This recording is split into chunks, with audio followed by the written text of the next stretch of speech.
um fracasso. Repito, um fracasso. Melhor ter ido embora agora nas quartas de final do que tomar uma pancada dura da Argentina na final. Esse time que deixa a Copa América de forma lamentável, não que não tenha lutado no jogo contra o Uruguai, lutou muito, vou falar disso. O Uruguai não era um time mais pronto, não era um time melhor, o Uruguai não entrava como favorito, durou ali 20 minutos. Os primeiros 20 minutos, o Uruguai realmente teve a posse de bola, dominou o jogo, criou as oportunidades de gol, teve chute a gol, teve uma bola que desviou na cabeça do Militão, que o Alisson só olhou, torcendo para ir para fora. O centroavante perdeu um gol de cabeça sozinho no cruzamento. Depois o Brasil equilibrou o jogo. Não se pode reclamar que o time não tenha tido raça, vontade, que não tenha brigado pela bola. Brigou muito, lutou muito, assim como o Uruguai também lutou muito. Foi um jogo com cara de Brasil-Uruguai, aquela coisa de pegada, aquela coisa de pancada daqui, pancada dali, empurra dali, tumultua daqui, troca de empurrão, ameaça de um lado para o outro, e alguns lances violentos de parte a parte.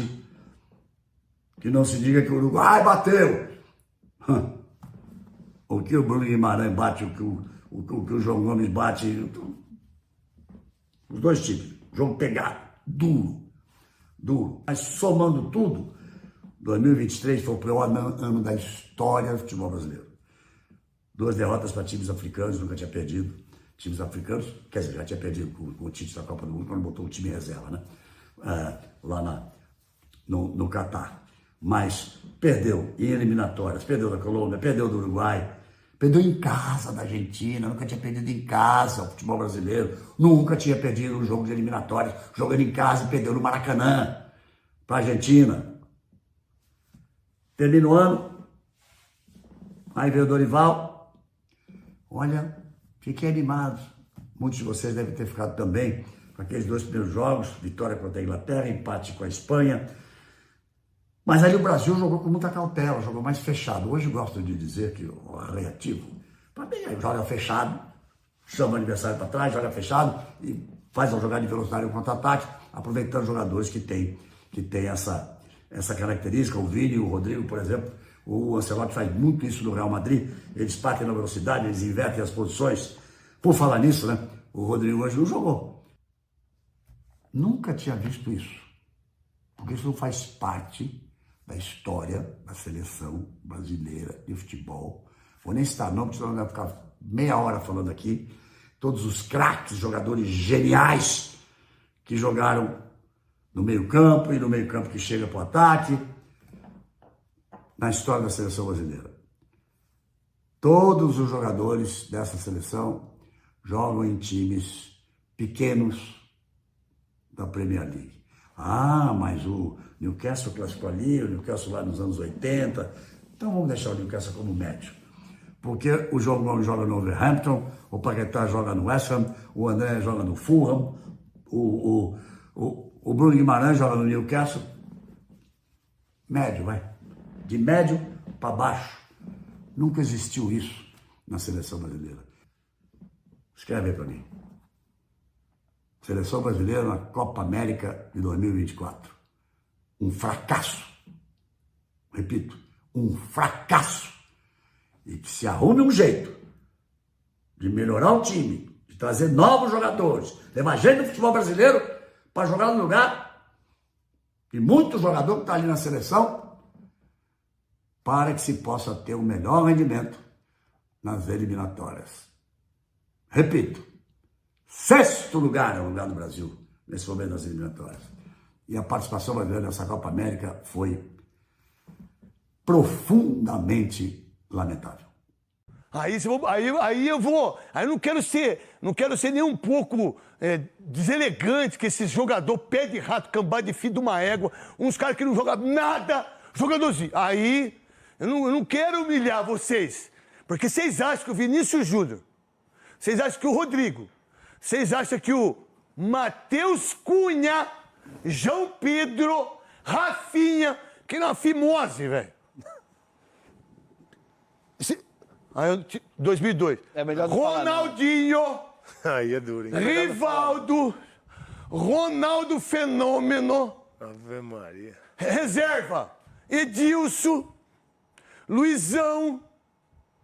Cara, vocês acreditam mesmo que essa falsidade de futebol hoje, e aí vocês acreditam que o Neymar vai ganhar uma Copa na quarta Copa, que ele é festa para dar com pau, é tratando o joelho, fazendo tudo isso, 3 Copas do Mundo, vai para a quarta. Vocês acham que o Neymar vai ganhar? O negão que tá aqui, ó, se não fosse o Jairzinho contra a Inglaterra, não classificava. O negão aqui, ele, precisa do Rivelino marcado do lado esquerdo, precisa do Gerson jogando como segundo volante, o Pelé. Mas vocês acreditam nessa seleção brasileira? Ela virou o futebol da vergonha. Ela virou o futebol do vexame. Não só culpa do Dorival Júnior, culpa também de todos os jogadores. Nenhum teve atuações sequer individuais positivas. Foi um Brasil que não orgulhou em nada o seu torcedor. É uma seleção que, de novo, o torcedor não tem vontade nenhuma de assistir, porque o futebol brasileiro, desde 2010, virou uma vergonha. Campanhas ridículas em Copas do Mundo, campanhas ridículas em Copas Américas, campanhas ridículas em tudo. Ah, mas a seleção do Tite teve recorde de números nas eliminatórias. Grandes bostas você ter recorde de número em eliminatórias. Torcedor não vai nem lembrar do que acontece em eliminatória. Torcedor quer lembrar de título, torcedor quer lembrar de Copa do Mundo. E isso, a seleção brasileira, quando chega, está longe de estar entre as favoritas.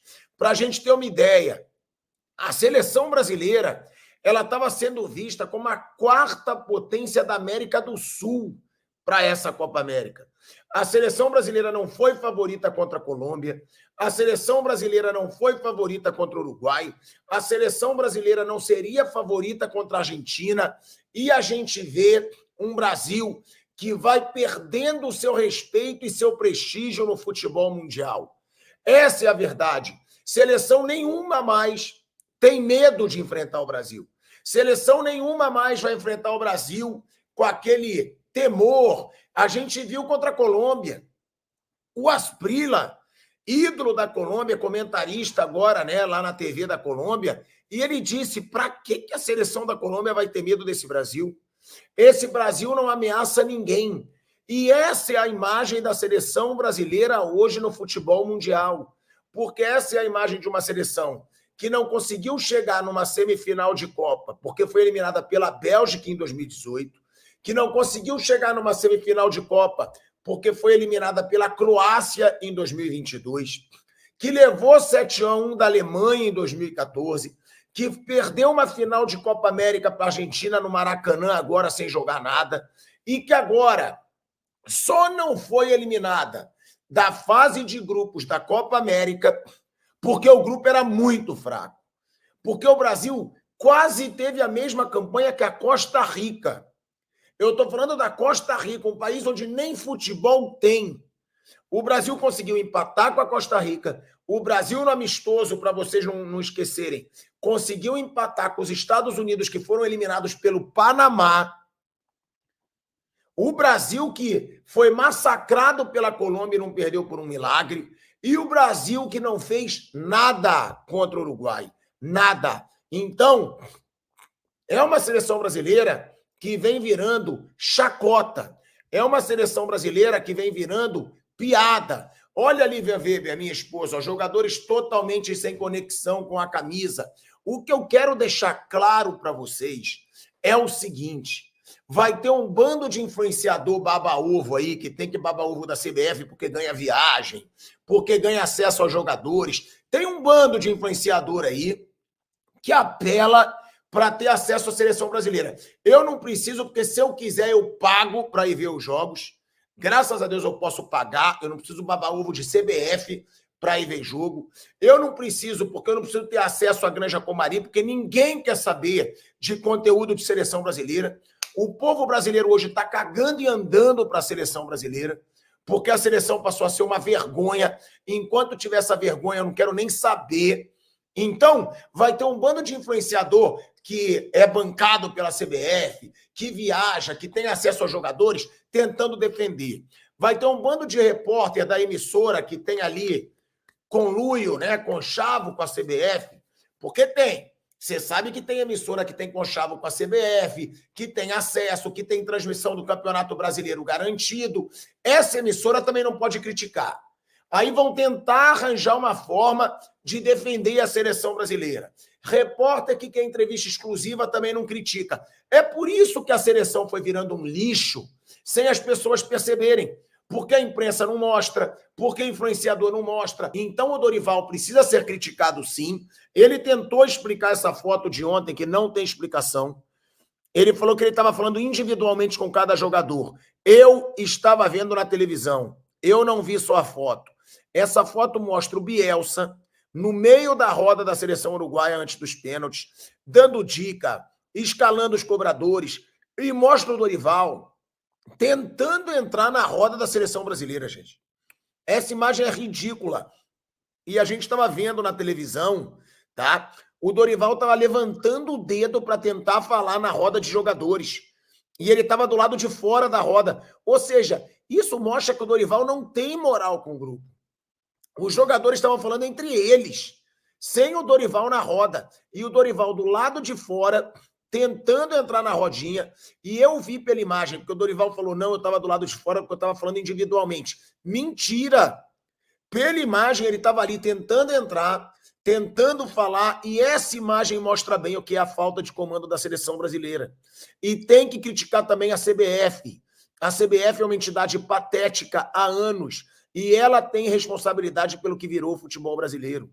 A CBF, que sempre se preocupou só em encher seus cofres e não em ganhar título, não em formar gerações vitoriosas, a seleção brasileira, num geral, ela é patética. Dorival comentou que o Brasil teve dificuldades após ter um jogador a mais em campo e não conseguiu aproveitar a oportunidade. Apesar da eliminação, o técnico destacou mais aspectos positivos do que negativos na campanha da seleção na Copa América. Ele reconheceu que a equipe adversária soube marcar bem e que o Brasil não teve muita criatividade nas jogadas pelos lados do campo. Dorival ainda admitiu que, mesmo com a vantagem numérica, a equipe não conseguiu se aproveitar disso. A seleção agora se prepara para as eliminatórias em setembro.